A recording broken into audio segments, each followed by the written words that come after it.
La Mongolie, pays de l'éternel ciel bleu. Située entre la Russie et la Chine, c'est la nation qui a construit le plus grand empire de l'histoire, mené par Gengis Khan. Grand comme 3 fois la France, avec la plus faible densité de population dans le monde, la Mongolie est le terrain de jeu rêvé pour les amoureux de grand espace. Vert dans ses vallées à la végétation luxuriante, rougeoyant au coucher du soleil dans le désert de Gobi. Des endroits pleins de vie, parfois pleins de vide, c'est là-bas qu'accompagné d'Alexandre, j'ai décidé de passer 9 jours à explorer le pays et me faire des souvenirs qui resteront gravés à jamais.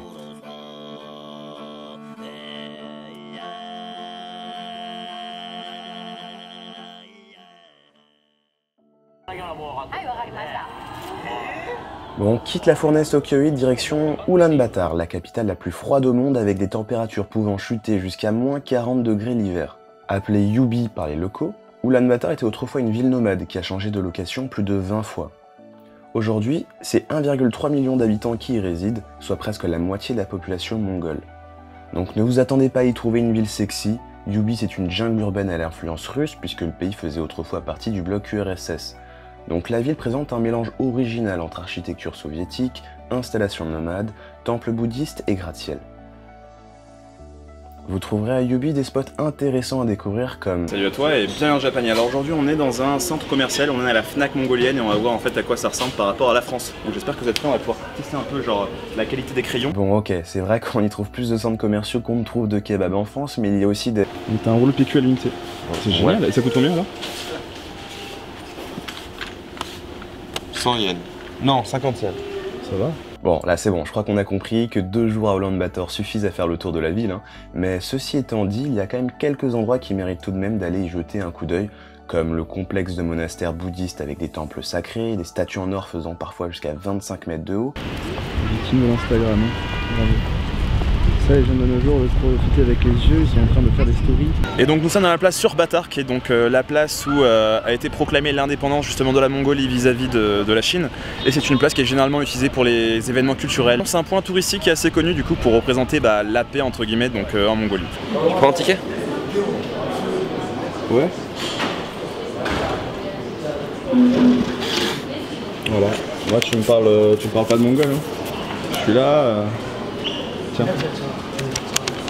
Donc en gros on essaie de trouver une carte SIM pour pouvoir utiliser justement internet un peu partout où on veut. Et du coup ce qui est bien c'est que le staff est Full English speaking. Ça fait plaisir.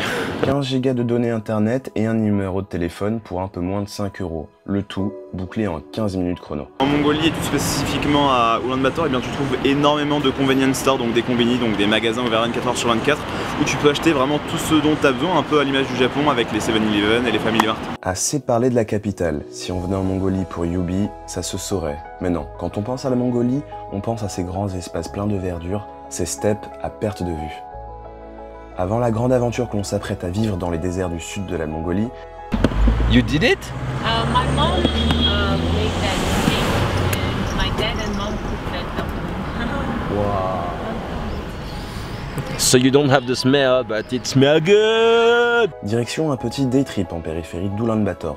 On est avec Sana et Seu, 2 amis mongols excités à l'idée de nous faire découvrir leur pays et sa culture. Il faut savoir qu'en dehors des villes, les routes goudronnées laissent place à des pistes sur lesquelles on se déplace en 4x4 ou en van, en roulant en plein cœur des steppes, entouré de troupeaux et de campements nomades.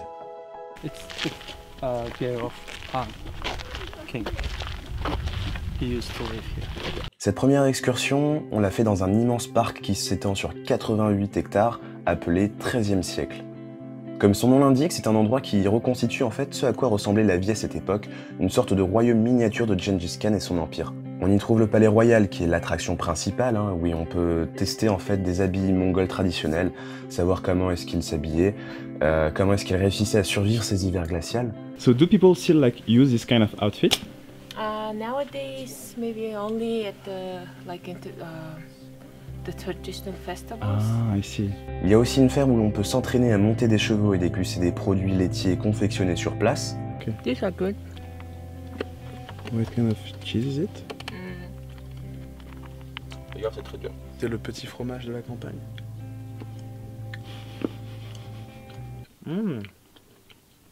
Moche.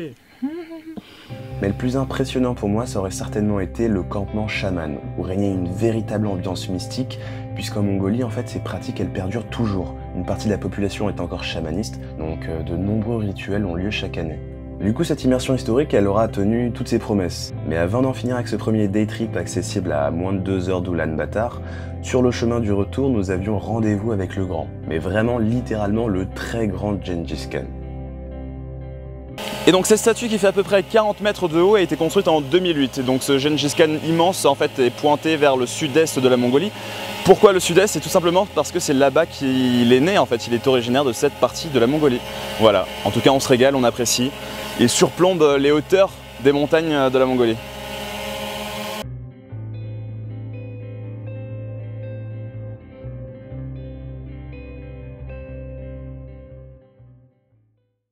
Si la capitale constitue une étape obligée, elle ne laisse rien présager des paysages qui attendent les voyageurs. Donc la Mongolie, en fait, c'est grand. En comparaison, le pays fait 4 fois la taille du Japon. Donc à moins d'avoir plusieurs semaines pour effectuer son road trip, il faut se réduire à choisir une région à visiter. Ouais, parce qu'il faut compter environ 4 à 5 heures de route pour faire 200 km. Ah, et là on est avec Ogi de chez Golden Gobi. En fait, il y a une agence qui aide à organiser les déplacements des touristes, en faisant des plans sur mesure, en leur filant chauffeur privé et endroit où dormir. Bon, à la base, c'est pas vraiment ce qu'on avait prévu. En Mongolie, pour voyager d'un point A à un point B, c'est assez compliqué, donc du coup tu es obligé de participer à des tours, de louer une voiture, mais pour louer une voiture, il faut louer un chauffeur.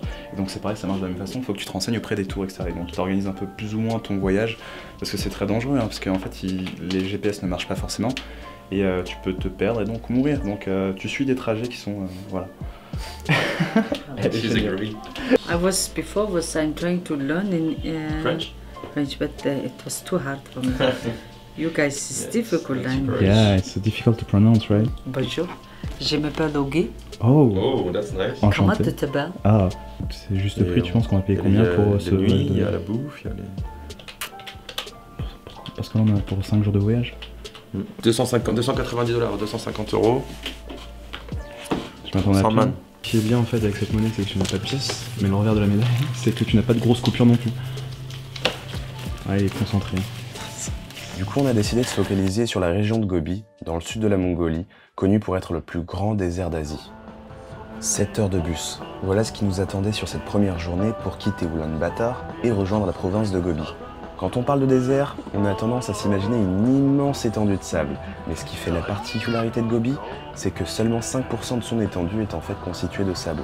On ne le savait pas encore, mais ces 4 jours qu'on s'apprêtait à passer là-bas allaient être riches en émotions. J'ai hésité à vous faire une vidéo sur les aires d'autoroute en Mongolie, mais vu qu'il n'y avait pas Guigui d'Ichiban Japan pour égayer le tout avec son incroyable talent d'acteur, j'ai abandonné. En fait, en Mongolie, tout est écrit en cyrillique, l'alphabet russe.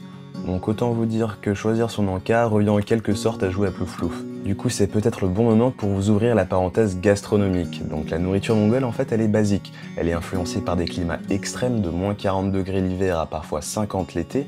Du coup, cultiver fruits et légumes, c'est très compliqué. C'est la raison pour laquelle les produits de leur bétail comme le lait et la viande constituent le cœur de leur alimentation. On mange surtout du mouton à toutes les sauces, avec du riz, des nouilles, dans ravioles ou en soupe. Donc on ne va pas parler de grande gastronomie, mais avec Alex, on a plutôt apprécié. Surtout que tous les plats tournent à environ 3 €. Lui, c'est Olan. Ce sera le chauffeur lors de cette expédition. Le Sébastien Loeb de Gobi, notre Schumacher de Mongolie. Ah oui, juste avant qu'il n'arrive, je ne suis pas bien sûr, mais je crois bien qu'on a failli se faire kidnapper.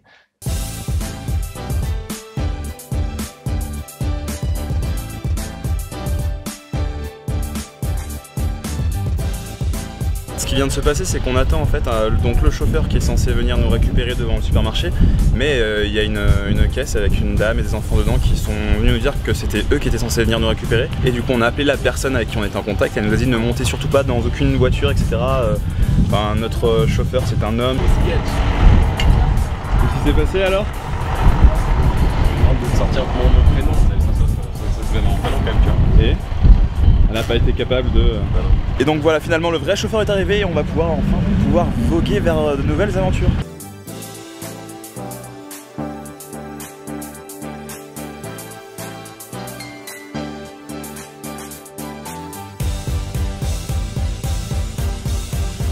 Ça manque de pollution.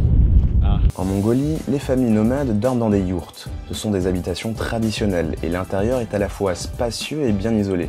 À partir de ce moment-là, on partagera les transports et les yurts avec 3 autres voyageurs, ainsi que Ghana, notre guide.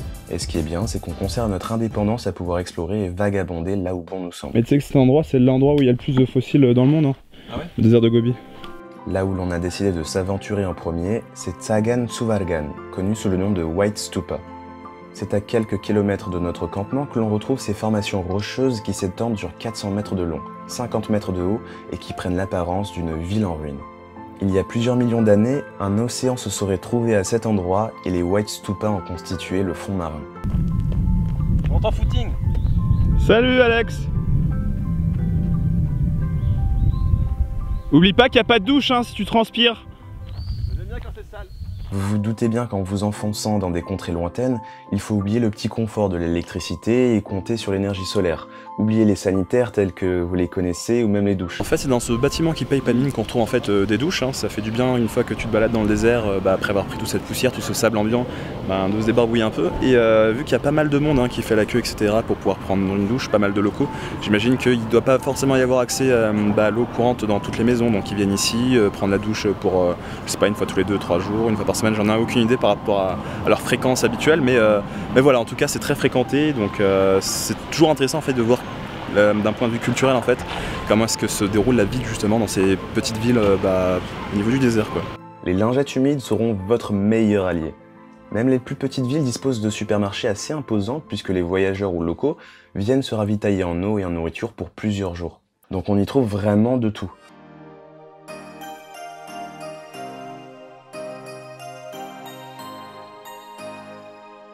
Une vallée aux allures de terre promise, de la verdure à perte de vue et un canyon de glace en plein milieu du désert. Bienvenue à Yol.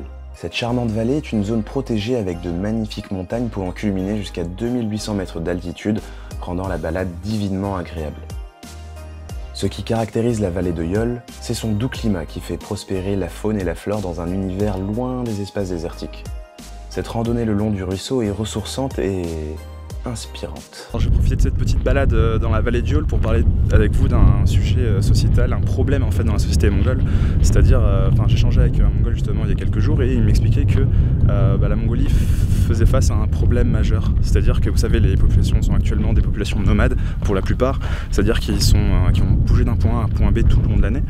Sauf que la dernière génération en fait n'a plus envie de reprendre le flambeau en fait de la tâche familiale, c'est-à-dire qu'ils ont envie d'aller en ville, donc à Ulaanbaatar, etc., poursuivre des études, trouver un travail, et le chemin occidental habituel qu'on peut connaître.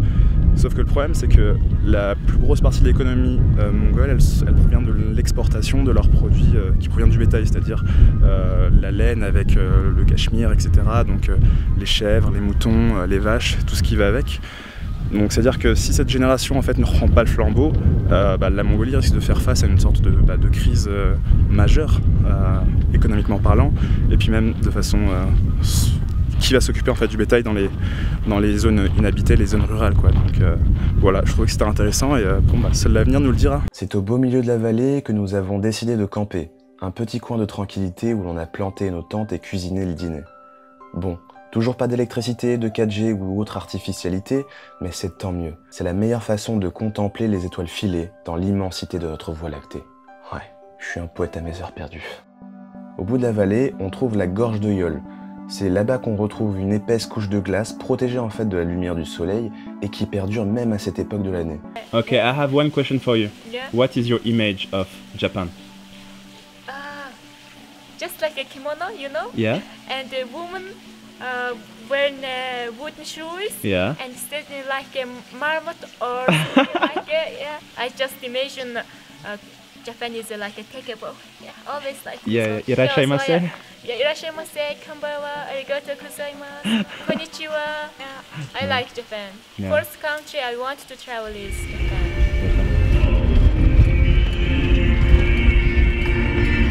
Ce qui surprend le plus lorsque l'on fait de la route dans le désert de Gobi, c'est cette façon de passer en quelques kilomètres d'un paysage à un autre, d'un espace boisé à une terre rocailleuse, d'un terrain vallonné à une steppe dont la platitude va se confondre dans l'horizon avec les montagnes.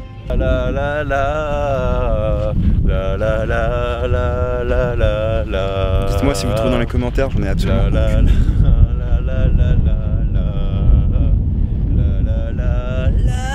Et si tu chantes, ça donne quoi?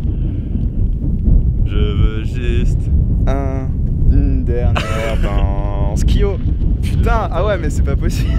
Quoi, c'est pas possible? Tu le fais tellement mal. Tu le fais tellement mal. Putain, et dites-le s'il le fait bien ou pas dans les commentaires. Et c'est pas du tout pour le référencement, encore une fois.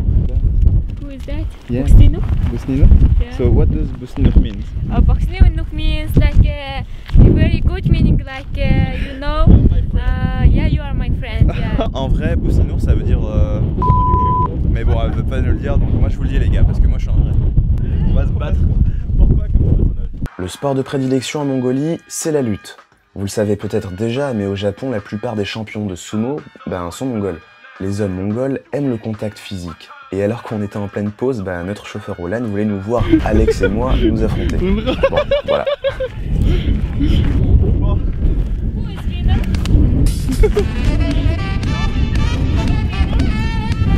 Finalement, après cet interlude et toujours à voyager à l'intérieur du van qui nous aura fait planer tout le long de notre traversée de Gobi, on arrivait dans la vallée de Kongor. Je ne me doutais pas encore que j'allais y vivre le clou du spectacle mongol, le point le plus fort de ce voyage, une incroyable expérience au crépuscule qui me laisserait en extase, expérience à la fois physique et visuelle.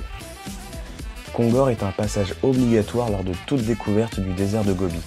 Mais qui dit endroit attractif dit côté touristique un peu plus prononcé, avec davantage de yourtes collées les unes aux autres, et avec El Famoso balade de chameaux, qui manque un peu d'authenticité.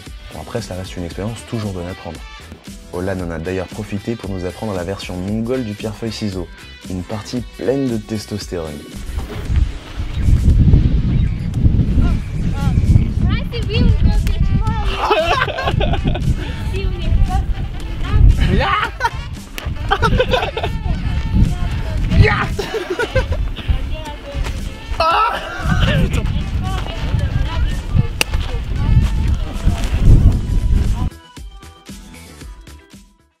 La fin de journée va marquer le début d'un de mes meilleurs souvenirs de voyage. Direction les dunes de Kongor. Elles s'étirent sur plus de 180 km de long, avec des montagnes de sable pouvant s'élever jusqu'à 300 mètres. Et il est quelle heure là? Il est 8h30. Mais qu'est-ce que tu fais toi? Bah quoi? Qu'est-ce que je fais? Mais pourquoi tu prends tes chaussures? Ah, faut pas les prendre. Touriste. Du coup je disais 200 mètres à gravir. Quelle heure est-il? C'est bien pieds nus? Ouais, c'est mieux quand même. Il est 8h30. Il est 8h passé et le soleil se couche à 9h passé. Ouais. Et de toute façon on sera monté en haut, mais j'espère que t'as pris des bonbons sous tes pecs. Hein. On va lui montrer un peu tout ça.